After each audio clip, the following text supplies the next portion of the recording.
Welcome back, everyone. Today I have a little bit of a different video. We're still going to be covering GAC related things, but we are going to be covering them in a more so of a strategy way to prepare for the next 3v3 match.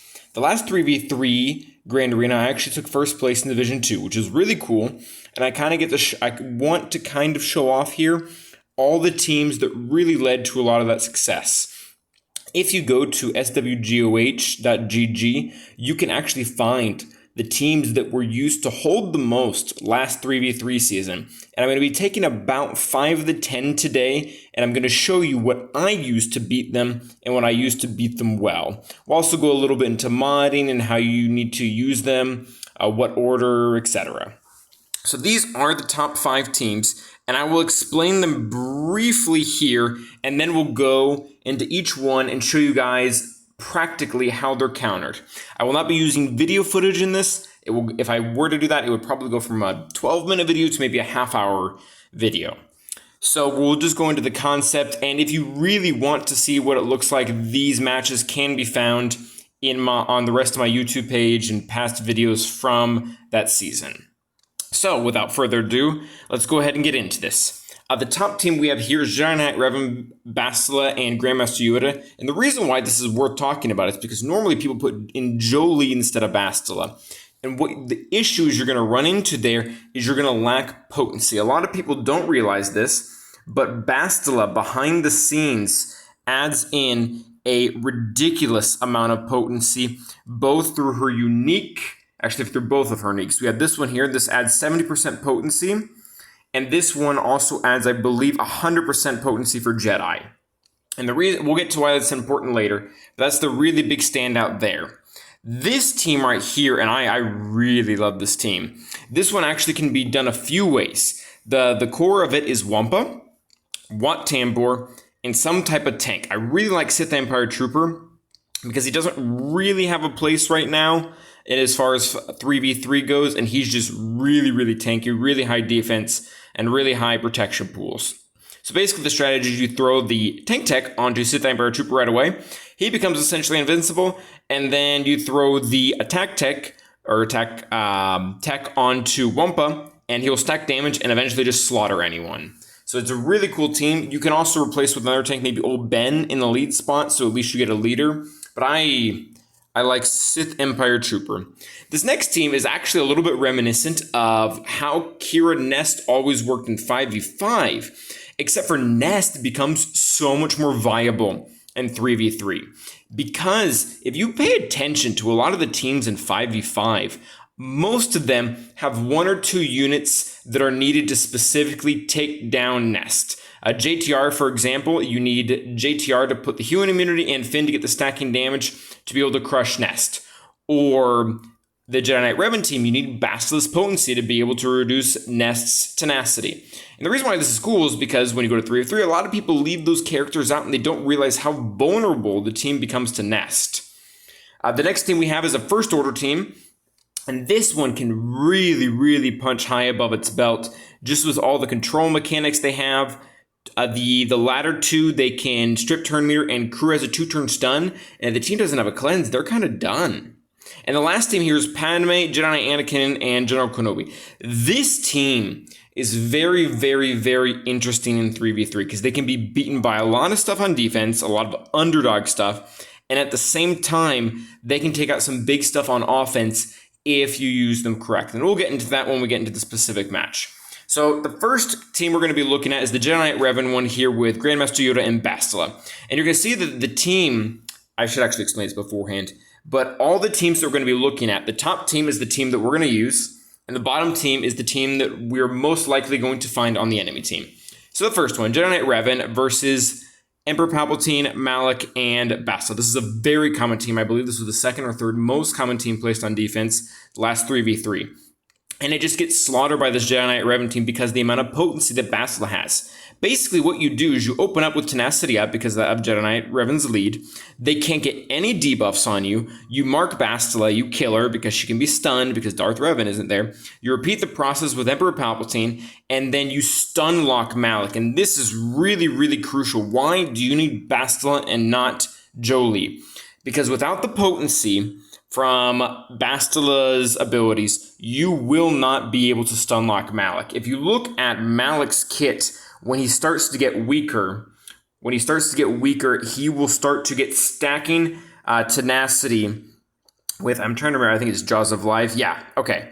So he gains 35% tenacity every single time he drops below a quarter of his health. So eventually he's going to have well over 100% just from that ability. And also, Malik just naturally has really high tenacity. So you're not going to be able to stun him. He's going to keep healing, and the battle is going to go on forever if you don't have Bastila. So you bring in Bastila, and then you can stun with Grandmaster Yoda as long as he has Battle Meditation. You can stun with Jedi Knight Revan, and you can stun with Bastila. And you can chain those stuns, and you can eventually take out this really, really strong team that everybody likes to put on defense. And it's really interesting because if Darth Revan is in that position, this team won't work, but Emperor Palpatine makes it really easy. The next team we're going to look at is my Dark Side team, and this one is really great against all Night Sister compilations. Unless the Night Sisters are relict, and has bit me in the butt before, you will just automatically destroy them. And really, if they don't have any way to get through Sith Empire Trooper in the first maybe 3 or 4 turns, Wampa will beat them. He'll prevent revives, the AoE days. It's a mess. Watt also cleanses, so if Wampa gets dazed or 2 stacks of confusion or something of the sort, he'll eventually get out of it. It's a very, very effective team. One thing I should note is you do want your Sith Empire Trooper or your tank or whatever it is to be fairly fast. Like, you don't want them to be completely slow, because how Watt's tank tech works is it gives them protection back and cleanses them when they take a turn. So he needs to be able to take a turn. Mine actually isn't that fast. It's only 183. I should really have that higher. You really want to maybe have somewhere in the range of 250.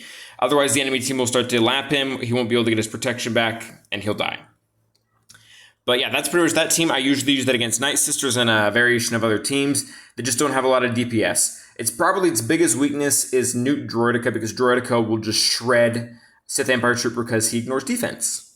The next team is actually going to be Nest, and you're going to see Nest can take out a lot of high-profile teams. It can take out clones without Rex. One of the other really, really big ones and very lethal ones it can take out is this Jedi Knight Revan team. And a lot of people think, oh, well, I use Jedi Knight Revan to counter Nest and 5v5. That's stupid. It's not. When they take out Bastila, they lose the potency, and as long as your Nest is modded for high enough tenacity, and it should be, I think I have mine at 164, which actually isn't that high, you should be able to resist the health reduction, the max health reduction that they'd use when they have basics. You do need to check mods. For example, let's go ahead and check my Giant Revan, see how he's doing potency-wise. He has 77% potency. I need to have 100% more, so I would bring in Hoda with this top team to add the 25% tenacity. I believe it's 25. And after he has that 25% tenacity, my Nest won't be able to lose health from Jedi Knight Revan, or really the rest of the team, because the potency is not that high. It's very effective. Grandmaster Yoda's buffs, they constantly increase Nest's critical damage, and you will just slaughter them. It's an amazing team. I love it. Next one, Padme versus Sith Empire. This one is really important because this is the strongest team outside of GLs in 3v3. A lot of people like to think that GAS is the strongest team outside of GLs, and in 5v5 that might be true, but in 3v3 it is not. GAS will normally lose against this team if it's fast enough. And if someone has faster speed mods than you do, and you can't get out in front, this could be a team that really, really holds you up. Padme, one thing you need to do, and this is crucial to winning with this, you need to make Padme slower than the other two. Because what's going to happen is all 3 of them are going to open up with their specials. Bastila's going to open up with her fear, Darth Revan's going to open up with his fear, and Malik is going to open up with the shock. And what you need to do is you need to let Jedi Anakin and General Kenobi go first so that the fear passes them. All the nasty debuffs that Bastila Shan Fallen uses when she uses her fear. I believe there's 1, 2, 3, 4, 5, 6 different debuffs. Once Padme goes after, once that fear turns into those debuffs, she is going to go ahead and flip all the debuffs using her cunning plan, and she will be able to use all of those debuffs and turn them into courage. And once she gets that courage, you will just one-shot their Bastila Shan Fallen and Darth Revan, and as long as their Malik isn't modded for tenacity, you'll kill him too. That is important. If the Malik is very high tenacity, this likely won't work unless your Jedi Anakin is modded for potency, and I'm not sure that's something you guys want to commit to. But yeah, Padme needs to be slower than the other two. This is not common, especially with LSTB being such a big deal right now. So if you want this to be successful, you need to change your module before you lock. That's important. And last but not least, we have this crew team. This crew team can take out a lot of things, so many things, but the thing that I like to use it on the most is Separatists, or if you find that really nasty double fin and resistance hero Poe team. It can also work there, but it needs to be faster. The reason why this works so well, I talked about it before, because if they don't have a cleanse, there's really not much they can do. In Django is really nasty on these Separatist teams because how his contract works is that the leader's a Separatist, he will get this automatically. And he's really lethal, even at lower gear levels, especially at higher gear levels, when he has that. And one of the things that his payout does is it gives him damage immunity for 2 turns. So that happens to be the exact same amount of turns that crew will stun an enemy for. That this ability right here is really, really overpowered. It will stun them for 2 whole turns.